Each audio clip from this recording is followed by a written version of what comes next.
My dear students, मैं engineer Deepa आज आपके लिए एक और नई वैकेंसी की अपडेट के साथ आपके साथ यहाँ पे जुड़ी हूँ। तो चलिए मैं आपको इसकी डिटेल देना शुरू कर दूं। दरअसल ये जो वैकेंसी निकल कर आई है ये मैं आपको बता दूं डिप्लोमा ITI दोनों के कैंडिडेट्स के लिए है, डिप्लोमा इलेक्ट्रिकल वालों के लिए। दरअसल ये वैकेंसी निकल कर आती है हमारी HCL का, सुनिएगा HCL कौन सा HCL भाई, हिंदुस्तान कॉपर लिमिटेड की तरफ से। जी हाँ, जैसे ही आप HCL हिंदुस्तान कॉपर लिमिटेड के ऑफिशियल पोर्टल पर जाएंगे, उसके कैरियर सेक्शन में आपको जाना है। तो सबसे पहली आज ही से, क्योंकि आज मैं इसलिए बोल रही हूँ क्योंकि आज ही के दिन इसका फॉर्म यानी 27 जनवरी से ही फॉर्म फिलिंग डेट स्टार्ट है। आपको सबसे ऊपर जाना है, एडवर्टाइजमेंट नंबर HCL KCC है यहाँ पर आपका खेतरी कॉपर कॉम्प्लेक्स के लिए। ठीक है, इस पर आप जैसे सबसे पहला जो नोटिस है उस पर जाइएगा, इसको आप ओपन करेंगे, इस तरीके का आपके सामने पूरा जो एडवर्टाइजमेंट है वो खुल के सामने आएगा। तो देखिए जरा, इसमें आपका मैंने सबसे पहले बता दूं, ये मैंने बताया जैसे आपको कि ये हिंदुस्तान कॉपर लिमिटेड की तरफ से निकला है, खेतरी कॉपर कॉम्प्लेक्स की साइड से है। यहाँ पर देखिए डिस्ट्रिक्ट आपको बताइए झुंझुनू राजस्थान की है। ओके, फिर इसके बाद यहाँ पर ये वैकेंसी है किसके लिए, क्या क्या पोस्ट है वो बता दूं। सबसे पहले टोटल 103 वैकेंसी निकल कर आई है, जिसमें 4 पोस्ट है भाई। एक है चार्जमैन की, इलेक्ट्रीशियन A, इलेक्ट्रीशियन B, वेट B। यहाँ पर चार्जमैन इलेक्ट्रिकल वालों की 12 जनरल की है, टोटल 24 है। इलेक्ट्रीशियन 17, 36, इलेक्ट्रीशियन B 16 और 36। यहां पर इलेक्ट्रीशियन देखते बच्चों को लगेगा मैडम छोड़ो यार, ये तो ITI वालों की वैकेंसी है। लेकिन आपको बता दूं, मैं हमेशा कहती हूँ पूरी डिटेल सुना कीजिए, फिर आप डिसाइड किया करो कि क्या पता हम एलिजिबल हूं, क्योंकि इसमें कई सारे आपके डिफरेंट प्रोसेस उसने बताए हैं। मैं सारी इंफॉर्मेशन आपको देने वाली हूँ। सबसे पहले इन सारी पोस्ट की अगर मैं बात करूं तो चार्जमैन के लिए यहां पर जो पे स्केल रहेगा वो उसने बताया है आपको कि 28,740 और आपका और हो सकता है 3% का अप एंड माइनस होगा। अच्छा, तो पे स्केल पर सैलरी तो खैर ठीक है, अच्छी है, लेकिन इसमें देखिए क्या आपके लिए एलिजिबिलिटी क्या है। सबसे पहले तो चार्जमैन इलेक्ट्रिकल की पोस्ट है तो आपका डिप्लोमा मांगा हुआ है। ठीक है, डिप्लोमा इन इलेक्ट्रिकल इंजीनियरिंग, लेकिन 1 साल के एक्सपीरियंस के साथ, और वो एक्सपीरियंस भी किसमें होना चाहिए, आपका माइनिंग इंस्टॉलेशन में एज अ सुपरवाइजर का, ये याद रखिएगा।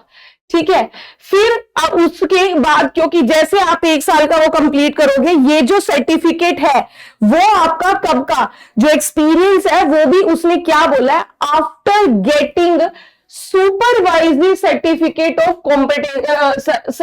Of competency covering mining installation issued by the appropriate government. यहां पर आपका सिर्फ डिप्लोमा होना और 1 साल का एक्सपीरियंस होना काफी नहीं है। इसके साथ साथ आपको डिप्लोमा 1 साल का एक्सपीरियंस होने के साथ साथ आपके पास वैलिड सुपरवाइजरी का सर्टिफिकेट होना भी जरूरी है।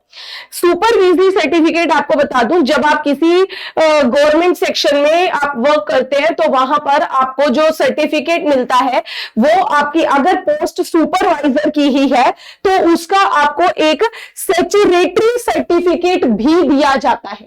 तो वो सैचुरेटरी सर्टिफिकेट आपके पास होना चाहिए, ये याद रखिएगा। ठीक है, इसके बाद अगर डिप्लोमा नहीं हो, ITI हो, लेकिन वहां पर 3 साल का एक्सपीरियंस होना चाहिए। ठीक है, एक्सपीरियंस सेम है माइनिंग का, सुपरवाइजरी का।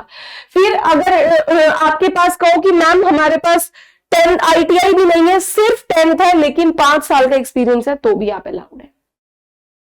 फिर इसके बाद जो इलेक्ट्रीशियन A ग्रेड की थी उनके लिए क्या है, ITI वाले चाहिए 4 साल का एक्सपीरियंस और 10th वालों के लिए 7 साल का एक्सपीरियंस। लेकिन उनके पास भी एक, जैसे चार्जमैन के लिए सुपरवाइजरी का सैचुरेटरी सर्टिफिकेट चाहिए था, यहां पर वायरमैन का सैचुरेटरी सर्टिफिकेट आपको चाहिए। ठीक। फिर इसके बाद इलेक्ट्रीशियन बी की अगर मैं बात करूं तो उसमें 3 साल का एक्सपीरियंस और आईटीआई होनी चाहिए।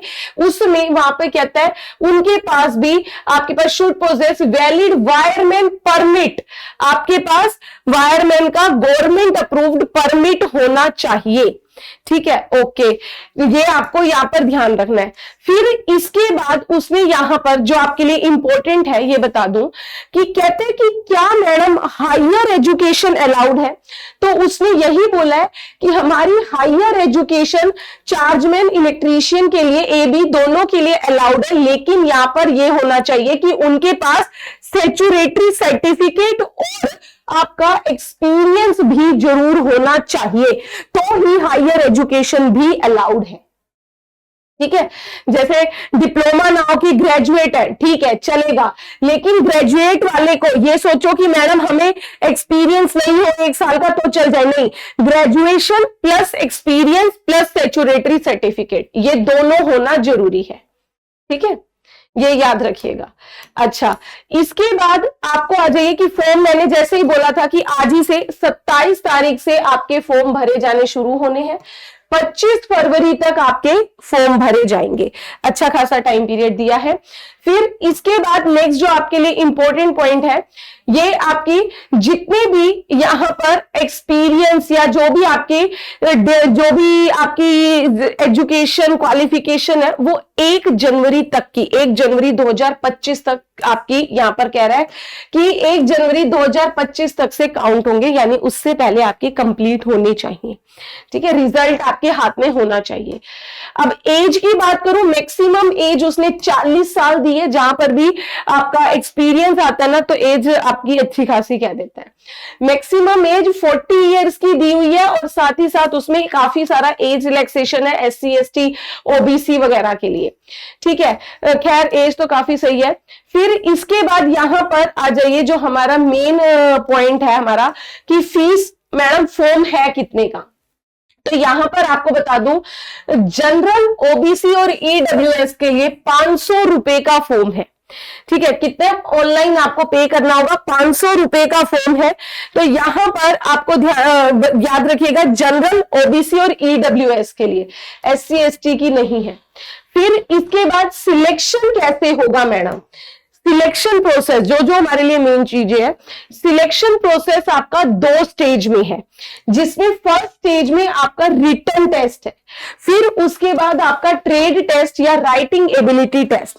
लेकिन आपको बता दूं जो ये रिटन टेस्ट है ये ऑफलाइन होगा। ये कैसा है, ऑफलाइन होगा, मतलब OMR शीट पर बेस्ड होगा। ठीक है, 100 मार्क्स का है, आपको इंग्लिश हिंदी दोनों में पेपर मिलेगा, 100 मार्क्स का होगा, याद रखिएगा। इस 100 में ये आपका बाइफरकेशन रहेगा कि 80 नंबर आपके क्या है, जो पर्टिकुलर आपकी ट्रेड है, पर्टिकुलर आपके सब्जेक्ट ओरिएंटेड, और 20 नंबर आपके जीके के रहेंगे। ठीक है, अच्छा, फिर इसमें अगर आप ये क्वालिफाई करते हो तो आप सेकंड स्टेज के लिए कॉल आउट की जाओगे, और सेकंड स्टेज के लिए जो कैंडिडेट्स कॉल आउट किए जाएंगे वो 1:3 के रेशो में होंगे। ठीक है, मतलब एक पोस्ट के लिए 3 कैंडिडेट को फाइट करनी होगी। दूसरा, अब इसके बाद जो सेकंड स्टेज का आपका एग्जामिनेशन है उसमें आपको बता दूं कि वो सिर्फ और सिर्फ क्वालिफाइंग नेचर का है। फाइनल मेरिट लिस्ट जो बनेगी इस फर्स्ट स्टेज से बनेगी, तो इसमें ज्यादा से ज्यादा अच्छे से अच्छा स्कोर करना जरूरी है। ठीक, इसके बाद आप सेकेंड स्टेज के लिए बुलाए जाएंगे। सेकेंड स्टेज के लिए उसने बोला है, ये देखिए trade test second level test, जो कि आपका किसका होगा, ये इनमें आपका इसमें कह रहे हैं मिनिमम मार्क्स लेने हैं, और ये सिर्फ और सिर्फ जो है सिक्योर मिनिमम क्वालिफाइंग मार्क्स, क्योंकि इसमें यहां पर अगर आपने मिनिमम क्वालिफाइंग मार्क्स सिक्योर ना किए डिस्क्वालीफाई हो जाओगे। ये सिर्फ क्वालिफाइंग नेचर का है, पेपर फाइनल लिस्ट में इसका कोई लेना देना नहीं है। ठीक है, अच्छा और फिर इसके बाद यहां पर ये तो आपकी डीवी वेरिफिकेशन के लिए हो गया। इसमें एक चीज और थी कि अगर जब आप अप्लाई कर रहे हैं, कुछ कैंडिडेट सोचे कि मैम मेरे पास ITI भी है और डिप्लोमा भी है, तो क्या मैं मल्टीपल पोस्ट के लिए अप्लाई कर सकता हूं? तो जी हां, यहां पर आप एक कैंडिडेट मल्टीपल पोस्ट के लिए अप्लाई कर सकता है। लेकिन आपको बता दूं, यहां पर आप मल्टीपल पोस्ट के लिए अप्लाई तो कर दोगे, फीस भी आपको अलग अलग पे करनी पड़ेगी, लेकिन इसमें यह ध्यान रखिएगा कि आपका पेपर एक ही दिन में ना हो जाए, क्योंकि यहां पर देखिए उसने स्पेसिफाई भी किया है। मैं आपको दिखा दूं, इसमें ये तो आपका वही ट्रेड का है, देखिए यहां पर उसने स्पेसिफाई किया, प्रोहिबिशन पे भी आती हूं, मेन पॉइंट है अगर आपने ये जो आपका, क्योंकि यहां पर सुनिएगा आपका जो पेपर होगा ना वो आपका उसने बोला है कि 2 पार्ट्स में हम लेंगे, एक ही दिन में होगा, मॉर्निंग और आफ्टरनून। अब वो लक वाली बात है कि चार्जमैन का मॉर्निंग और आपका इलेक्ट्रीशियन का आफ्टरनून में हो जाए तो आप मल्टीपल पोस्ट के लिए जा सकते हैं, नहीं तो सेम शिफ्ट में सेम डे पे आपका दोनों पोस्ट के लिए भी आ सकता है। तो इस चीज को भी दिमाग में रख के चलिएगा। हाँ, क्योंकि ये एक बहुत मतलब बच्चे को कंफ्यूज करने वाला पॉइंट हो गया कि मल्टीपल पोस्ट के लिए अलाउड तो हो, लेकिन आपको यह ध्यान रखना है उसने, क्योंकि साफ साफ नोटिफिकेशन में बोला है कि एक ही दिन में पेपर लूंगा और 2 शिफ्ट में लूंगा सारी ट्रेड के लिए, एक मॉर्निंग और एक आफ्टरनून। तो यहां पर अगर मॉर्निंग में ऐसे कर दिया, ये नहीं बोला मॉर्निंग में किसका आफ्टरनून में किसका, अगर सेम शिफ्ट में ही सबका ले लिया चार्जमैन इलेक्ट्रीशियन, तो आपको उसके लिए ध्यान में रखना होगा भाई, ठीक है।